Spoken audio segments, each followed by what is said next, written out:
Okay guys, welcome back. So nabuhay tayo, no. Meron tayong bagong project ngayon na isang soundbar. So bukas na to guys kasi pinakita ko yung sira dun sa may-ari para hindi siya magduda, no. So papakita ko sa inyo na nagkamali ako dito. Ito makikita niyo pagkakamali ko, no. So bigla akong hinatak ito, yan. Natanggal. So yan ang magiging problema nyo pag bigla nyong tinanggal yung cover nya, no. So dapat pala dahan-dahan lang ang pagtanggal dyan. Then kailangan tandaan nyo yung position nung ribbon na yon. Kasi pag nagkamali, patay yung IC nung pindutan na touch pa naman. Okay, so pinakita ko lang. Yan. So makikita nyo, no. Okay, so ang model pala nito guys ay yun, no, Sony Focus. Nga pala guys, ngayon lang bumalik yung cellphone ko, no, kasi nagloko yung camera niya kaya hindi ako nakakapag-vlog. So ito, meron na naman tayo, magbabalik. So ito, bibigay tayo dito ng idea. Basic lang ang sira nito guys, pero yung iba siguro mag-iisip kung anong ipapalit dito at kung anong magandang paraan. Papakita ko sa inyo yung pyesa na nasira ay shorted. One hand tayo guys ha. Okay, so lagay natin sa buzzer. So dito kahit wala tayong tunog dyan, tinanggal ko yung tunog kasi maingay yung naghahasa. So makikita nyo lang naman na mag-ano yan, sisiro. Dapat hindi kasi buzzer yan eh. Diode yan kasing tinetest natin, no. Zero. Kita nyo, zero na siya. So papalitan natin yan. Tinest natin siya na nakahanga. Hindi tayo nagtetest ng diode na yan kung nakakabit kasi bababasa nyo yung reading nung iba dun sa kabilang board. Okay, so dito makikita nyo rin meron ng problema rin dito na nagkakaroon na siya ng parang umido or parang kinakalawang na yung tanso nya. So ito yung sira. Papakita ko sa inyo yung diskarte mamaya. Tingnan muna natin capacitor sa ilalim kung lumobo. Yung diode na yan ang sira, no. Okay, so iano muna natin, itaob muna natin, tanggalin muna natin yung tornilyo. Hindi ko pa pala natanggal yung tornilyo niyan. Yan yung kanyang pangalan, no. Tanggalin muna natin tornilyo. Mahaba pala yung power supply nito. Ako rin guys, hindi ko alam yung total ng out nito. Gusto ko rin malaman, no, kung ano ba talaga yung voltaheng out nito. Sabay-sabay natin malalaman kung 19 ba, 12 ba. So nakita nyo yung capacitor, malinis, no. Then ito, ingatan nyo rin ito. Ito yung kanyang I think yan yung pinaka receiver. Kasi pamukha siyang IR.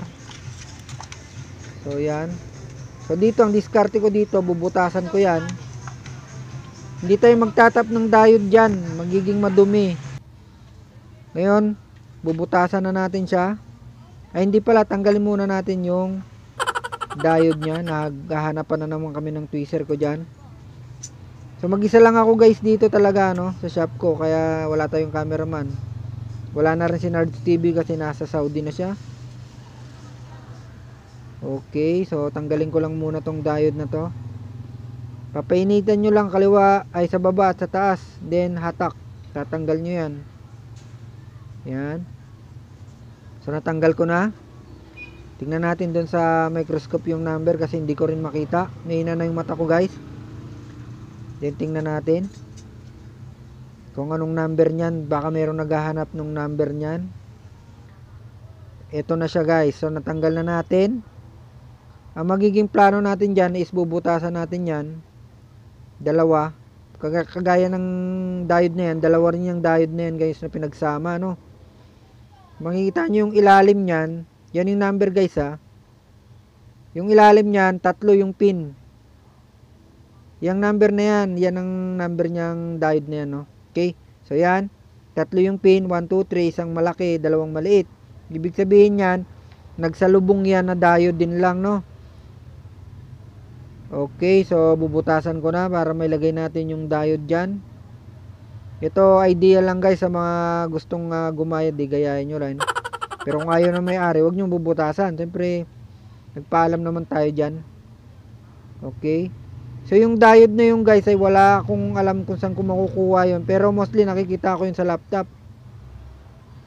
Sa mga board ng laptop ko nakikita yung mga yon. Pero wala akong board dito ng laptop, puro board ng mga TV ang meron. So nabutasan ko na yata dyan. Ngayon nilalagay ko na yung diode. So ang nilagay nating diode dyan ay yung 5200 SR5200 SB pala, sorry SB. Hindi ko alam mo SR o SB. SB yata. Hindi ko mine-memorize guys kasi yung mga diode eh. Basta yung dulo lang ang mine-memorize ko, yung kagaya 5200, 5100, 302, 4001, mga ganun. Yun ang mine-memorize ko lang guys. Hindi ko mine-memorize yung dulo. Ay yung unahan pala, I mean.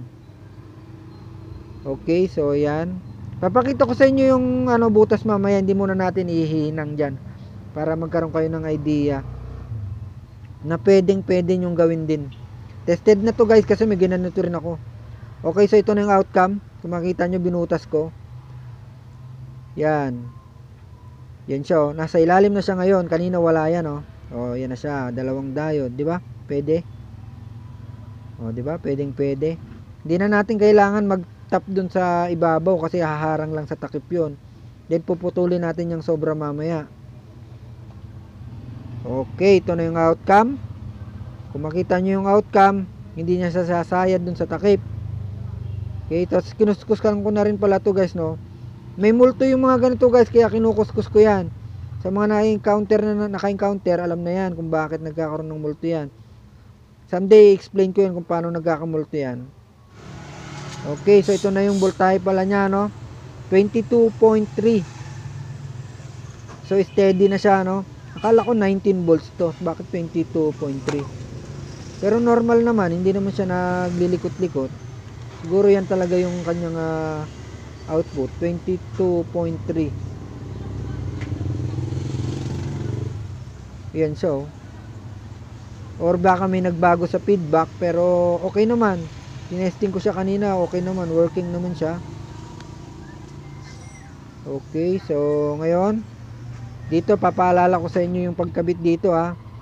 Kasi pag nabaliktad nyo to, magkakaroon kayo ng problema. Ito. Yan. Dapat yung blue nandyan. Kapag yan nagbaliktad na puti sa ilalim, ay sa ibabaw, matisiraan kayo ng pindutan. So, and then, yung ilalim din ito, yung blue.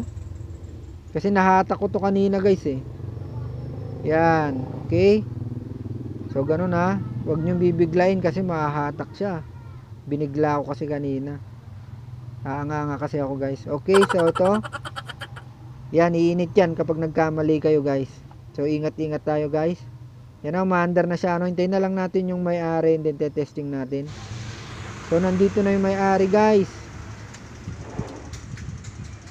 Power pa ba yan? Ayun, power na.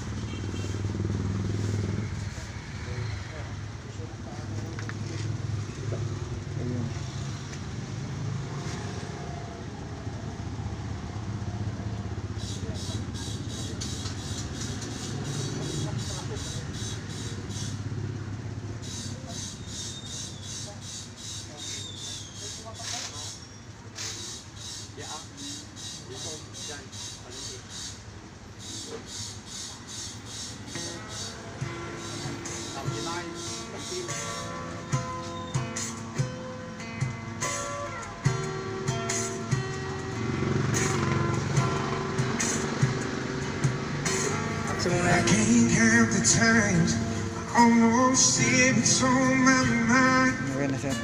I didn't. Okay na. Ang galing! Ang galing!